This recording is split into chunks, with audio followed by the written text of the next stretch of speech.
Hey, everybody, welcome to the Work with Purpose podcast. In this month's episode, I'm walking you through the job search process and some other basic steps that you'll need to have an effective job search at the start of the new year. So stick around. All that's coming up right now on the Work with Purpose podcast.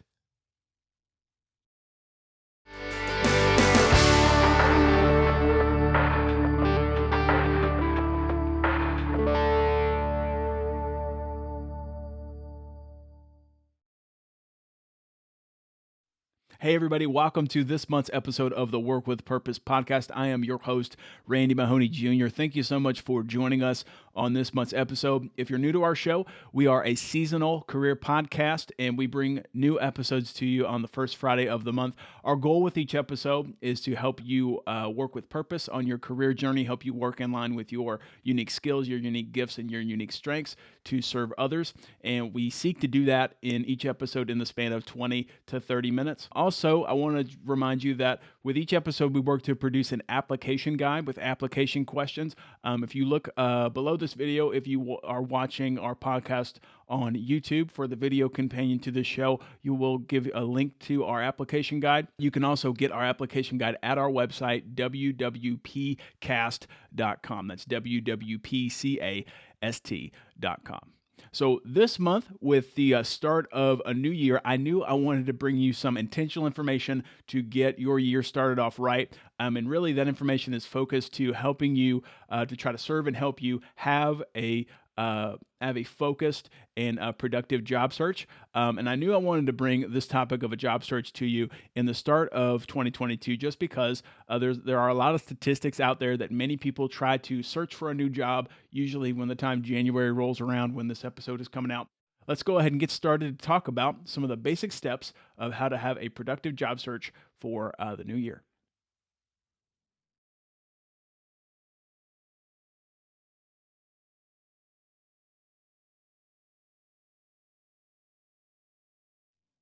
All right, so as we start this month's episode on steps of an effective job search, I knew the first place that I wanted to bring you was walking you through really quickly the four basic steps of something I call the job search process. Now, where this came from, this is something that I have developed over probably in the last maybe 5 to 6 years as I have continued teaching and guiding others in their own career development, especially high school students with disabilities, adults, and what have you. But also, these four steps have kind of stemmed from my own experience being on the job search, searching to try to work with purpose myself so I can guide individuals like you to do the same thing. These four steps, if you are watching our video companion of our podcast on YouTube, you should see a full screen graphic of that right now.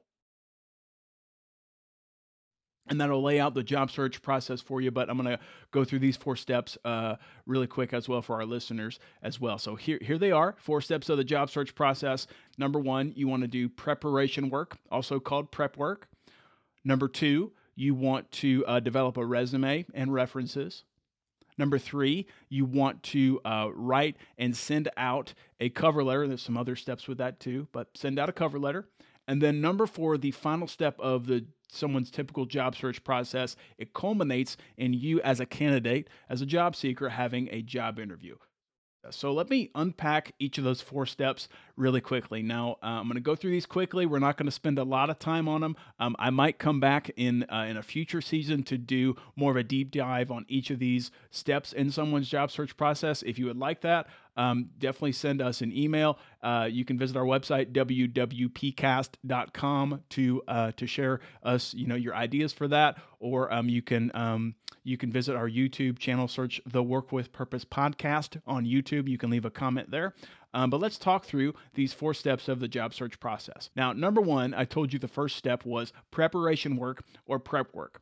All this step is trying to get you to do in your job search is to really know yourself well. And that's really the first place that I would want to get you thinking about as you enter into maybe a new job search for the new year is you want to know yourself well. So this prep work step is really important because it it helps you get clear and get focused on what some of your career goals are or what your single career goal is. Usually, as I'm coaching someone about career development or as I'm guiding someone in that, normally I encourage them to think about this prep work stage as you doing things like different career assessments or exploring jobs of interest or developing a list of your top 3 or top 5 jobs of interest for you.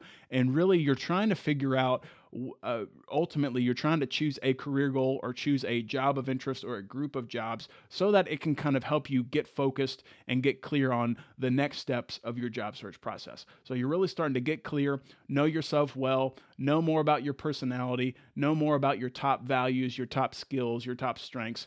And things like that. So as a resource for this, if you're watching us on YouTube, if you look in the description below this video, I will link to a really handy career assessment tool that I developed about a year ago. It was called the Occupation Card Sort career tutorial. So I'll link to that in the description. You can also find it in our application guide at our website, WWPCast.com.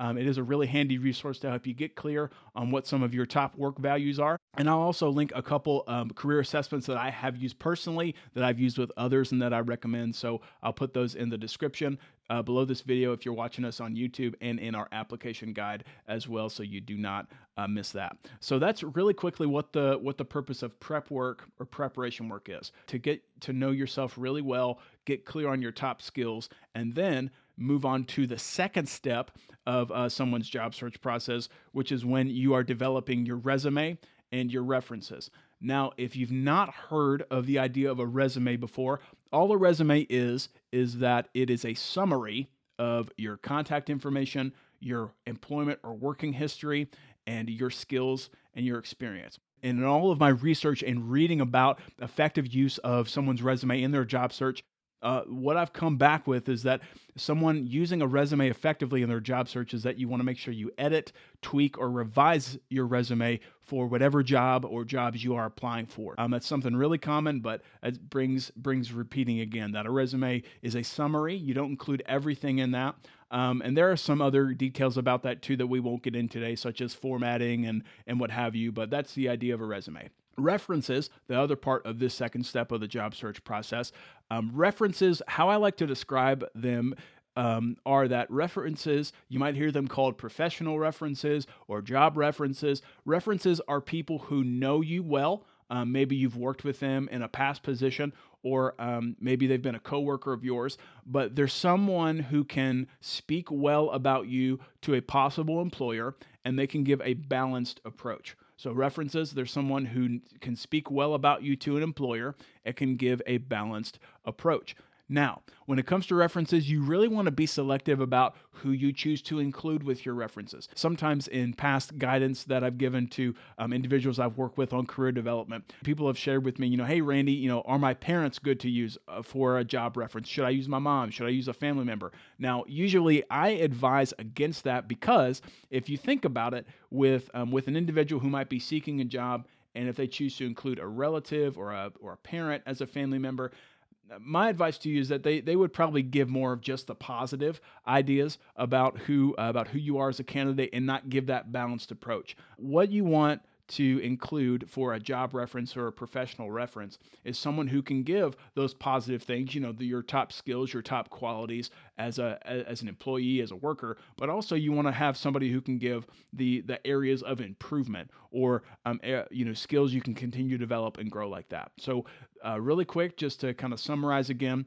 references, you might hear them called job references or professional references, and you want to include a list of references with people who can speak well about you to an employer, and who can give you a balanced approach about areas that you can improve on, so areas of growth, but also more skills about more areas that you excel in, or what your top skills are. So far, we have talked about the first two steps, of the job search process, of doing preparation work, knowing yourself well, also developing a resume and your list of references. Now let's jump into step 3 of the job search process, which is developing a cover letter. All right, so let's talk about cover letters a little bit more. If you've not heard of this term before, it's really a letter where you are starting to really market or sell yourself as a specific job candidate for a specific job. Now, normally when I advise someone on their in their own career development, by the time that you're at this step in the job search process, you've already done the steps of prep work. You've probably done a career test or two. You've developed a list of your top jobs, and you've started to really get narrowed, get focused on what jobs you are interested in. Also, in writing and developing a cover letter, this is the time when you want to really think about the word specific in your mind, the word specific. With a cover letter, you want to write a letter to a specific person at a specific company for a specific job. I'll say that one more time. With a cover letter, you want to write to a specific person at a specific company for a specific job. I hope what you're starting to realize is that by the time you're writing a cover letter, at this same step in the job search process, this is when you're starting to research companies, specific companies that you would maybe want to work for as a job candidate, companies whose mission you agree with, whose values you agree with. And in line with company research, I wanted to give you just a couple resources that I've used personally and that I recommend to you. And like anything else I've talked about in this episode, it'll be in our application guide. So when it comes to company research, here are a couple resources that I would recommend. The first resource that I would recommend to you is a website called Glassdoor.com. The idea of company research and researching about specific positions, mission, value of specific companies, Glassdoor is a resource that you want to have in your back pocket that you want to know how to use and how to use effectively. And the second resource that I wanted to put in front of you about company research is GuideStar.com. That's GuideStar.com. This is a website that is specific for nonprofit organizations. So think if you're interested in working in more of a religious or church setting, a college or a university, any other major nonprofit organizations. This is a really interesting website that I first heard about a few years ago. What this allows you to do as a job candidate, if you're interested in the nonprofit sector, you can research nonprofit organizations and look up specific tax information about them. Now, with other professionals that I have reached out to in the last couple of years, and when they've shared with me and I've learned about using GuideStar.com, this has been helpful because it allows you as a job candidate to see how this specific nonprofit organization, how this university or what have you, how are they spending their funds that are given to them. So this can give you kind of a really good idea about companies that you might be interested in. Are they managing their finances well? Are they, what does their income stream look like? Is there a good balance with that? Are they hurting financially? Are they doing well financially? So that can kind of give you a little bit of a clue as to how the organization is running, but that's a little more specific to, again, nonprofit organizations, universities, colleges, education companies like that. So that's GuideStar.com. And so those are the first two resources that I'd bring to you about researching companies. A third and final resource that I wanted to put in front of you about how you can do company research as you prepare your cover letter in your job search process is bringing in the idea of informational interviews. Informational interviews. Now, if you've not heard of this topic before, all that an informational interview is that it is a learning interview. Usually, how I have used this myself and also advised others in their own career development is that based on whatever career goals you're interested in, jobs of interest that you're interested in, all an informational interview is you researching and contacting somebody who is working for that specific company that you're interested in, somebody who is doing the specific job of interest to you, and you having a chance to ask them specific questions and to learn from them so that you can continue to evaluate.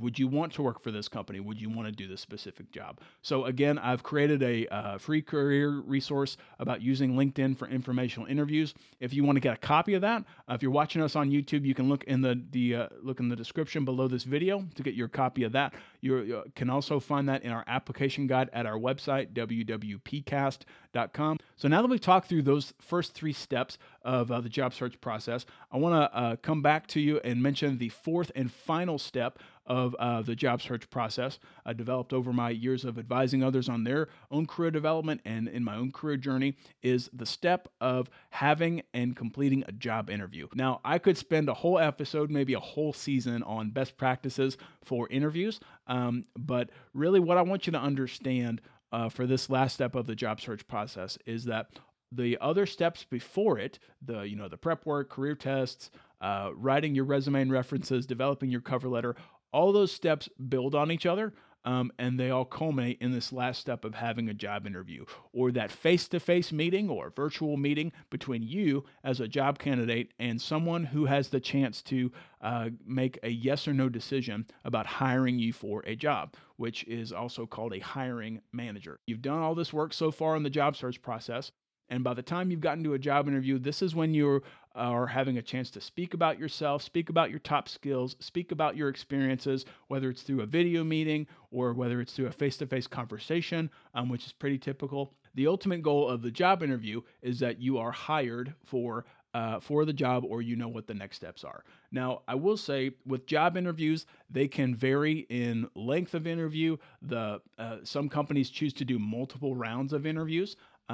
There are different types of interviews as well. Sometimes, most often you'll have kind of a one-on-one interview between yourself as a candidate and the hiring manager, but some companies choose to do what are called panel interviews, where it's maybe yourself and two other job candidates, and you are answering questions from a group of people rather than just one person. So like I said, we're not going to go really deep into effective job interviews today, but I just wanted to walk you through those 4 steps of the job search process. And if you want to get some more resources on that, you can get our application guide at our website, WWPCast.com, or if you're watching us on YouTube with the video companion of our show, look below this video in the description. It'll give you links to all of that. All right, so after the break, we will go through our application questions for this month and finish out our episode. So stick around. We're talking all about having an effective job search for the new year, and that's on this month's episode of the Work with Purpose podcast. We'll be right back.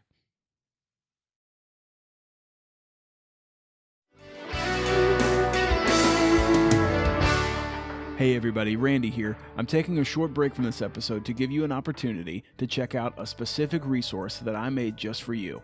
It's a slide deck I've created to help you use the website LinkedIn to have a successful informational interview. Haven't done one before? That's okay. This slide deck will help you learn about what an informational interview is, what questions to ask, and more. Now, I'm selling this resource in 2 different ways. 1, for free, or 2, for a suggested donation. You can purchase this resource by visiting my website, www.pcast.com/shop. Again, that's www.pcast.com/shop. Oh, and one more thing. Remember, every donation helps to fund future seasons of the Work with Purpose podcast. So be assured, your giving is going to a great cause. Now, let's get back to the show.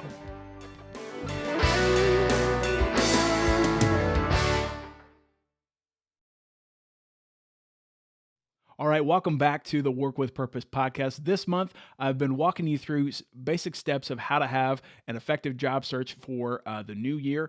Again, this is something that I think you can come back to year after year after year as you continue to have job searches. I walked you through our job search process, those 4 steps, the prep work, the developing a resume and references, developing your cover letter, and culminating in a job interview. And now, as we finish out this month's episode, I want to walk you through our application questions. These questions are designed to get you thinking and get you applying everything that we've talked about in this month's episode. And remember, you can get these questions in our application guide. You can visit our website, WWPcast.com, or if you are watching us on the video version of our show on YouTube, look in the description below this video and you can get a copy of that as well. So now let's get into our first application question for this month, and it's this. What are some of your unique top skills and experiences? Write those down. What are some of your unique top skills and experiences? And write those down. Now, the reason I'm giving you this as a first question is we're really trying to get you to think about that first step that I walked you through of the job search process of preparation work or prep work, this writing down and thinking about your top skills, top experiences, work values, and things like that. This is a really important question because it's starting to get you clear. starting to get you focused, starting to get you organized as you think about your job search. In my experience teaching and advising about career development, experiences learning from my own career development journey, I really find that people like to jump into the resume and cover letter and applying for jobs, those steps first, without doing the preparation work first. And so really, you taking the time to write down your list of your top 5, top 10 skills, experiences, traits, values, things like that. You doing career tests, you doing those things, it's going to really help you get off on the right foot to having an effective job search. Application question number 2, kind of along that same line of getting you clear on having an effective job search, is over the next couple of weeks, over the next month, between now and our next month's episode, I want you to consider taking a career test. And when you take a career test, review your results and consider writing down your top 3 or your top 5 jobs of interest to you. I'll link to a couple career tests, like I mentioned earlier in this episode. I'll link to a couple career tests that I've used personally, that I have used with others, and that I recommend. I'll put those in our application guide so you can take a look at those. But really, with this question, as you take a career test over the next couple of weeks, I want you to really focus on what patterns do you see from your results. So what types of positions do you see in your results? Which ones have you been recommended for? What overlap, as you look at different jobs of interest, what skills do you see? What working tasks do you see the most often? What abilities do you see the most often? What work values are matched with those specific positions? That's really important because, again, that'll clue you in to what companies, what kind of path or pathways forward could you use to have to continue to guide your effective job search. So that's question number 2. All right, well, that brings us to the end of this month's episode of the Work with Purpose podcast, all talking about having an effective job search at the start of the new year. Hope you found this practical, relevant, and helpful to help you get off on the right foot if you're searching for a new job in the start of the year. So if you found this episode helpful, I want to tell you a couple ways that you can interact with us. If you like this episode, first of all, I'd encourage you to leave us a rating or a review wherever you are listening or engaging with us on your podcast app of choice or on YouTube or what have you. When you leave us a rating or a review, that allows new listeners to find our show. So we encourage you to leave us a rating or a review. You can do that on your favorite podcast app of choice, or you can visit our website, WWPcast.com/feedback. That'll give you some directions on how you can do that. Also, if you wanted to keep this conversation going, I wanted to mention to you our private Facebook group called the Work with Purpose Community. That's, again, search facebook.com for the Work with Purpose Community. That is our private Facebook group. That's a chance where it's a group where I will send out behind the scenes information about our episodes, do kind of subscriber only information such as voting on episode ideas and things like that. And then one more thing, if you want to continue to support our work, if you like what we're doing here on the podcast, you can be like these great, wonderful people. And you can choose to support our show by visiting our website at wwpcast.com/shop. Again, wwpcast.com/shop. Supporting our show, just remember every donation that we get, it funds new episodes of our podcast, helps us pay for web hosting and things like that. Every episode we do, it's not free, but we long to serve and help you work with purpose on your career journey. So again, we thank you in advance for any support you choose to give. So again, thanks so much for listening and for sticking with us on this month's episode of the Work with Purpose podcast. My name is Randy Mahoney, and until our next month's episode, I want to remind you, you've been made with purpose, so work with purpose. I'll see you soon. Hey, thanks so much for checking out the Work with Purpose podcast here on YouTube. If you found this episode helpful, if it encouraged you, please click the like button, the subscribe button, and hit the bell icon here on YouTube so that you can stay in the know when we update new episodes and that you don't miss a thing. Also, be sure to check out our website at wwpcast.com. That's kind of our home base for everything. So until next time, I'm Randy Mahoney Jr. telling you to work with purpose.